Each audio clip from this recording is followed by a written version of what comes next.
Well, hello, I'm Sean Mullally, and welcome back to Muskegon in Motion, where we look at some of the new and interesting things happening in and around Muskegon County. My guest today is a longtime Muskegon journalist, Dave Alexander, 31 years at the Muskegon Chronicle. It has been, don't remind me. Thank you for joining us today. Good to be here. We are going to start this episode, the first one for the new year, by looking ahead and prognosticating a little bit as to what some of the new stories are going to be in 2013.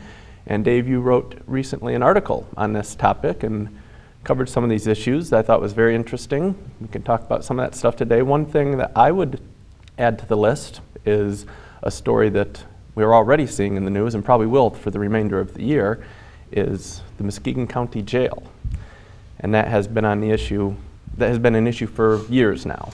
I covered the county back in 1983 through 1989, and I probably wrote 10 to 12 stories a year during those years about the jail. Its overcrowding, its condition, lawsuits, liability issues, and how we're going to fix it. And back then, we were fixing it with programs. You know, we were looking at diversion there's obviously been upgrades to the jail since then, but obviously not enough to take care of the situation we face as a community. I know a number of years back they renovated some basement space to expand capacity. Down below the courthouse Hall of Justice area, yes. And that was a Band-Aid effect, really. It really didn't solve the issue, and we keep facing a new generation of political leadership that faces the same old issues, and I have a feeling it's going to get solved this time. I think we've made a serious attempt. I think administration has brought together some proposals that are going to lead to a solution. Well, there seems to be some consensus there that maybe wasn't before. Within the last year, the discussion had been, well, where are we going to put this? And there were several proposals, some on-site, some elsewhere in the county. The consensus seems to have solidified around, let's expand the existing building for logistical reasons. And not a complete consensus yet, because there's now a division between the city and the county over the closing. And I cover the city, so I really understand it mainly from their perspective, but have covered enough of the jail issue from the county side too, that I think that's a design issue, and we're talking about Pine Street and whether we build across Pine Street into the parking lot to the east of the Hall of Justice and the current jail, or you build into that parking lot and somehow be able to move inmates and personnel from the east side to the west side of Pine Street to assist in keeping the road open. And the city wants the road open for development purposes, for downtown access, and for the businesses, about 24, 25 that are in that surrounding area that feel they would be harmed if the road was closed. That's a design issue. I think we can get over that. City staff, after a planning commission meeting recently here in January, were told to get with county staff and come back with a solution by March, and I think that's where that particular issue will be headed. Well, I know when it comes to the whole concept of a super block in Muskegon, we've done that before. I mean, Baker College campus turned into the south campus of county government right now is a good example. Oh, and the Muskegon Mall was a perfect very example. Large super block, and we finally decided let's put those roads back. Let's make it walkable. And if you take a look at communities like Kalamazoo, they didn't put a roof over their downtown. But down in the State Street area or State Theater area, there was a pedestrian mall, and it was torn up, and the street grid was put back in. In communities all over the United States, that's happening. But I think you're right. I think they're really coming to a conclusion on this year, and I suspect that's probably going to be one of the top stories for the year. Of course, funding is going to be an issue. They're going to have to decide: do they go for a millage? Do they finance it? I think we've decided. I think they've come to, from the reporting that I've seen and the reporting that I've done, I think a couple of meetings that I've been to, they have come to a conclusion that they will not be looking at millage, that they have the ability to bond this within the county's financial framework, that they have a fund of money that has been put aside for this to serve as a down payment for it, the rest of it being bonded with the general obligation of the county to back that up, and that they can pay that off over time, 20, 25 years, through a savings in operational costs. Now, this new jail is going to have a lot more technology and a lot less need for staff. And that savings on staff and operations, the efficiencies that you're going to be able to get, possibly if you do have beds, if we do build it to a size that you can lease those out to other communities, to the federal government, or whoever needs jail bed space, that is all revenue that will pay for the bonds over time. I mean, that is the financial analysis that the county special committee on the jail has been given, and I believe is probably the direction that the county board will go. I think it makes sense, because when it comes right down to it, the jail is a mandatory function of the county government, and they have to do it, so it's going to have to be paid for. Just as a county resident and someone who's watched this community for a number of years, my only concern is on the size of the jail, because I do think that we have the ability to fill it up if we want to. And do we want to warehouse more people? And that, I think there is a legitimate concern of some of the critics of this project, that public officials need to hear that concern and react to it. Because if you put 1,000 beds in there, I am sure that we could find a criminal justice system that could fill them with Muskegon County residents. And is that really the best thing for our community? Does that make us the safest? I don't know. And I guess those are difficult policy decisions that will have to be debated throughout this whole jail expansion, new jail process. And I think you hit the nail on the head there when it comes to why it's controversial. It's going to cost something to build. I think that's a secondary issue. I think the people that are having reservations about it are for that very reason. It's like, and let's be blunt about this. It comes with a racial component to it. Because if you take a look at the people that we incarcerate in this community, they tend to be people of color. And that we've got to examine that. We've got to be realistic about that. We've got to face that head on. And what does that mean? What does that mean for our community? And what does that mean for the African American, Hispanic communities that are looking to thrive in Muskegon County? So it's all fraught as we go through 2013 with a lot of tricky issues, and that's what I guess that's what makes my job exciting, interesting. There's never a dull moment, because there's always these kinds of complexities. There's these kinds of passions.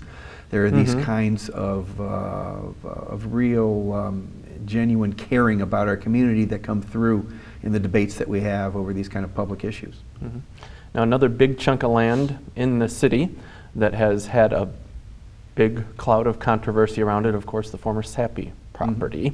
Our paper mill site on Muskegon Lake. Yes, that was a big story for 2012, and I don't think it's going away for 2013. Where does that stand? I think it broadens. I would hope that it would broaden. I have never written in a 12-month period of time, in the 3 decades that I've been reporting in Muskegon, more on one topic in a 12-month period. It was because there was that much going on, and people wanted to read about it. They wanted to comment on it. They wanted to become involved with it. They wanted to go to public meetings on it. And because it is, as in the words of John Alexson, the late city commissioner from Muskegon and planning commissioner, this is a 100-year decision. It is. Decisions that we make on properties like this, and we're not going to make it in 2012. We didn't. We're not going to make it in 2013. This is going to take several years for us to come to a real conclusion and to really see the fruits of that public debate that is ongoing. But it's going to be for 100 years when we make that decision. And that's important. The last time the decision was made, it was for 100 years. Yes, it was. A paper mill for that long? Yeah, Central Paper back in, I believe, 1899. It's when she opened up. And had been making paper there ever since. And the structure and foundation of one of the paper machines that they tore out of that building was put down and laid down in 1924, and it was still there. Not the parts operating, but the actual superstructure and what was sort of holding it together in the foundation was laid in 1924, and it was still running when they closed in 2009. I hope we'll continue to have passions about our water resources, and that great waterfront asset that we have on Muskegon Lake. But it's more than just the Sappy site. And the Sappy site is now in the later throes of demolition and cleanup. In terms of surface, they're going to get into the underground stuff here going into 13. We have to make a big decision on that smokestack, and the smokestack's need for being around for the power plant, and that's the only really major structures that are standing. They're still planning on preserving the plant? They are hoping to. I mean, that is one of the options. He has not brought, he being Doug Melching, the owner, president of Melching Incorporated, the demolition company that owns the property, has not brought it down yet. They are trying to find a usable buyer and alternative energy to whatever those boilers, that electrical infrastructure could have an advantage to whoever's going to be on the property in the future, whatever kind of use that might be. So, and by end of 13, it may come down. We just don't know. So that's that. And then the environmental cleanup continues in terms of the investigation that Melching is doing in conjunction with the Department of Environmental Quality. We'll be getting more information, I think, as the year goes on to find that out. I think we'll be finding some things out from the EPA about what might lie out in front of and from local sources of investigation on the sediments in the lake or surrounding that property. And it'll give us a better judgment as to where we go from here. And it'll give Doug Melching a better judgment as to how he should proceed. But to broaden that out, it's the whole west end of Muskegon Lake is impacted by this property. Oh, absolutely. It has its tentacles down all the way east the shoreline to the old tank farm property that the city owns.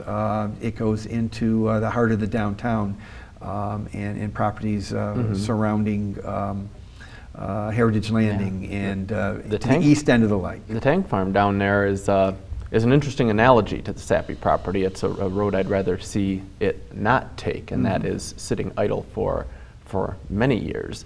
And as that was cleaning up the we're talking decades. The petroleum product that was sort of on the surface and below that to be cleaned. It takes I mean, we can pollute it in a year and take 100 to clean. Easily. So we need to be aware of that as we do any of our developments, as the legacy issues continue to plague us in terms of what we want to do on our waterfront.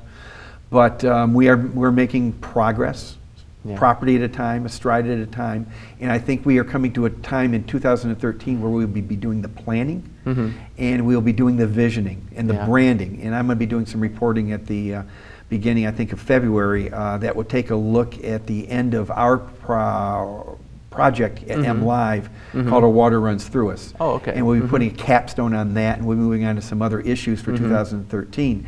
And that whole issue of the waterfront, the blue economy, comes down to, I hope that we, through the city's planning efforts, that the community will come out and we will decide as a community, as citizens, what we want there, what our hopes and dreams are for that. Because we always talked about the potential of Muskegon is in its water. Well, we need to put pen to paper and we need to flesh that out. And then also, we need to sell that to the outside community, to the outside world.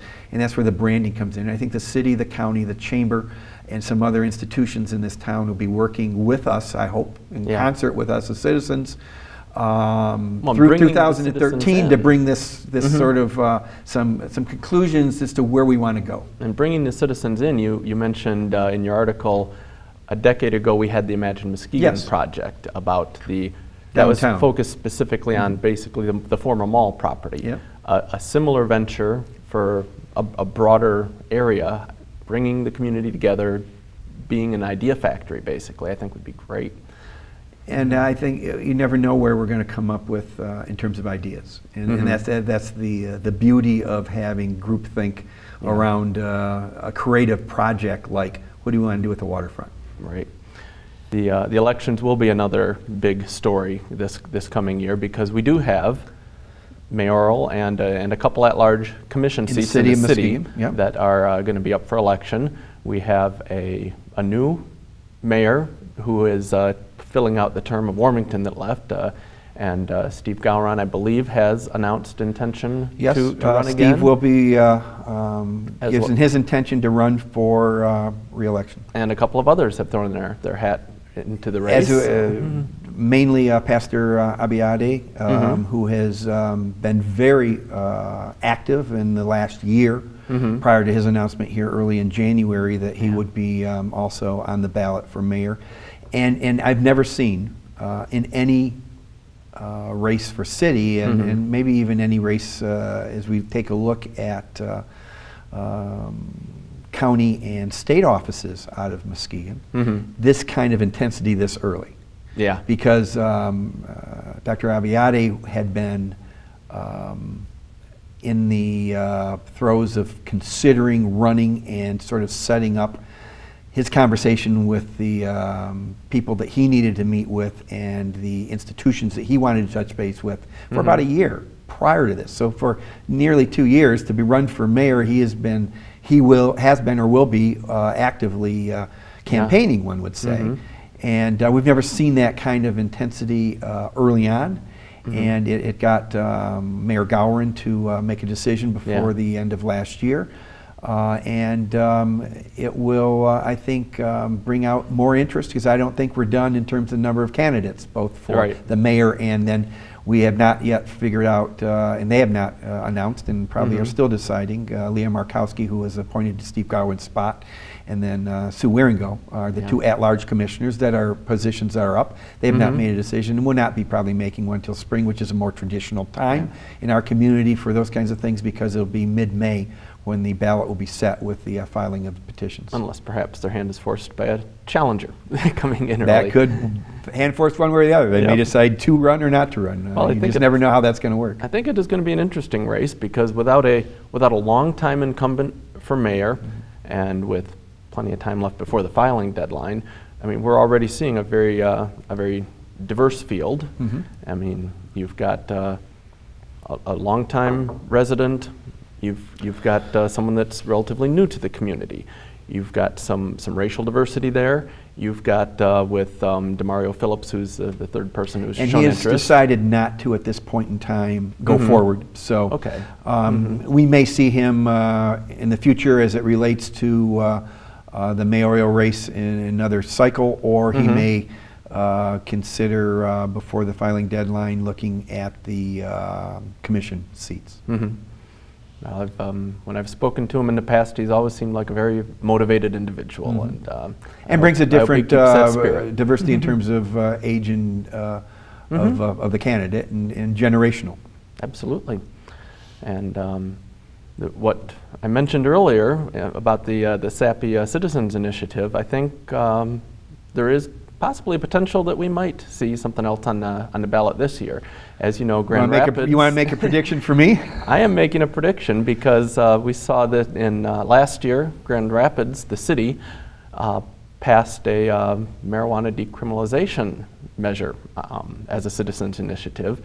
And in the news coverage I've seen of that, the organizers behind it seemed very eager to expand that to other cities, and they did throw out the Muskegon as the name of a possible place to do that. So it's possible we see that down the road. You take a look at medical marijuana. It was strongly supported as a state initiative within the confines of Muskegon County and the city. There was quite a bit of debate as the city was doing its medical marijuana ordinance about a year ago, which was restrictive, but at least allowed it in those kinds of facilities in I-2 industrial areas. So there wasn't a hue and cry that, oh, wow, the illegal weed is coming into our community and we are going to be damned by it. There was a little bit of that, but there wasn't a huge pushback, which might lend those who feel that they want a decriminalization of that issue some opportunity to come in and attempt to put that on the ballot. And I never had thought of that. So you've just put one into my mind. If there is something out there, that will be a very interesting one to cover. Yeah, and if they catch wind that they only need 85 signatures to get it on the ballot, we may well see that coming down the road. Now we have in the last couple of years or so we've seen a lot of downtown development, both on the former mall site, over in the 3rd Street corridor. We've seen a lot of new businesses come up, and And some not more as much slated as in the near community would future. like, nor the community leadership that's promoting downtown Oh, we would can like. never have enough. We never have enough. But just think of where we were at 10 years ago, where we could be at today. If we didn't bring down the mall could still be standing there, the road's not back in, and basically decay and graffiti and weeds through the cracks of the streets or the sidewalks, because the streets weren't there. Well, and without the proper follow-up from the Imagine Muskegon proposals, that could very easily have happened. But we don't have And you that got to now. give credit to 3 organizations, and it's the 3 that came together to form Downtown Development, Muskegon Downtown Development Corporation, and that's the community foundation that stepped up and made the wherewithal to get that Absolutely. property and secure that property, bring that building down. The city, with conjunction with state and federal dollars, to put the street grid and the utilities back in, so that we had our Western Avenue back, Yeah. our 3rd Street back, our 2nd, 1st, Jefferson were all laid in. And then the Chamber of Commerce, which has been there with the business community and representing and supporting those business entrepreneurs and pioneers who have come back into the downtown and put up some buildings. And then it all sort of came to an end at '08 as we hit the recession. And we're just now, I think, starting 13, and they tell me 14 are going to be years in which we will be moving towards having a more active development process go on, and hopefully just not see plans, but back into the construction mode. But we're sitting and waiting, as we have been for the last couple of years. The Highland Flats, the Edison's Landing, people are really excited about those, and I think those are some that, like you said, the national real estate bust really put everything on hold, and very High excited Point to see Flats some is new the progress. Comerica Bank building that John Rooks is looking first. In his initial hopes were to put into condominiums, but you can't get bank financing for condos in this kind of climate, even now as we're coming out of the recession.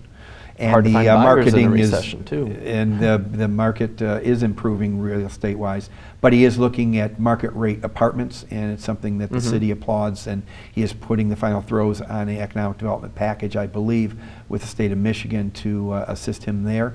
It is a rent zone. The rent zone has been extended, so there is a low tax incentive also for people who live in those apartments. So that hopefully will be under construction this year and open in 14. And it's a good thing we did get those tax abatements restored, the Renaissance zones. So Something that our legislative team worked hard at doing against the principles of the governor, but it was a political battle that they were able to win in Lansing.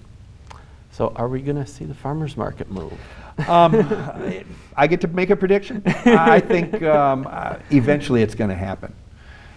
Just in terms of time, the longer it goes, the more it becomes, I think, a necessity. My family uses the farmers market on a weekly basis during the summer, as many of our families do. And the farmers obviously are. And there's always this hullabaloo and this intention and this controversy. We don't want it. We love what we've got. Yeah. As soon as we open up a new one, Change is hard. farmers will come in.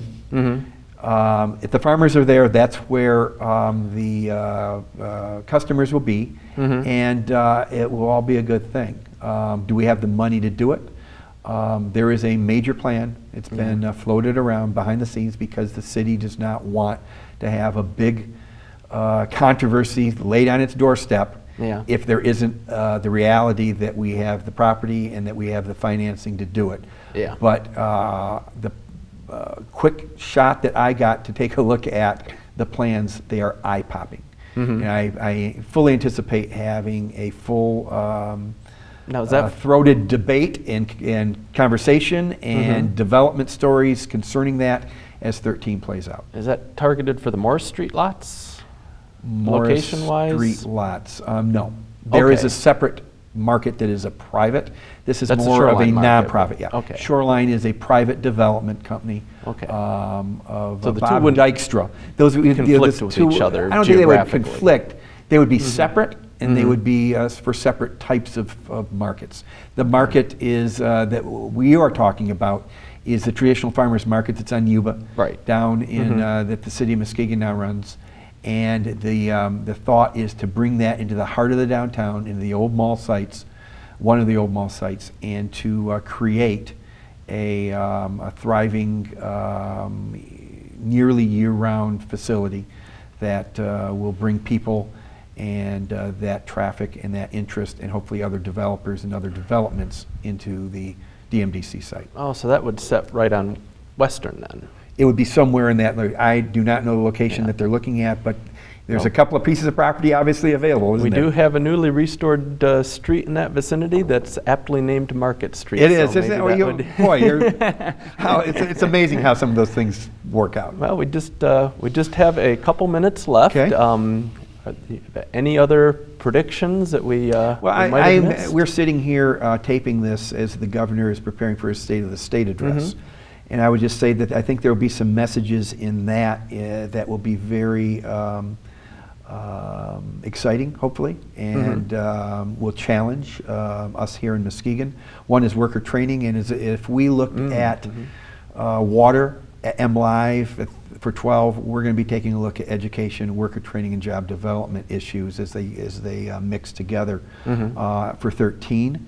And then also Great Lakes resources, I think, is something that the governor is going to touch upon and how we leverage those. And that's central. And that is so much what we've been talking about here in our water series, Water Runs Through Us, and the community conversation. It's the whole blue economy philosophy. It's port development. It's recreational. It's tourism. It's transportation. There's just a lot of things that we can use our Great Lakes for. But as I say that, as we go into 13, we have hit the low mark historically of the records that we've kept on water levels of the Great Lakes. Lake Michigan and Muskegon Lake, Mona Lake, White Lake, all of them are going to have some severe issues facing it as we look at recreational boating. I think for Muskegon especially, the commercial shipping, I think, is at an advantage because we do still have deep water. The water has not gone down so much that we can't get in and out of our channel or off of our commercial docks. So that actually is going to be helpful to us, I think, as we compete against other smaller ports that are going to really have some major issues with the low water. Well, hopefully it doesn't go down any farther than that. Well, we would hope not, but it is showing no signs of coming back yet. Well, we are out of time, and I want to thank my guest again, Dave Alexander, for joining us today. I am Sean Mullally, and this has been Muskegon in Motion.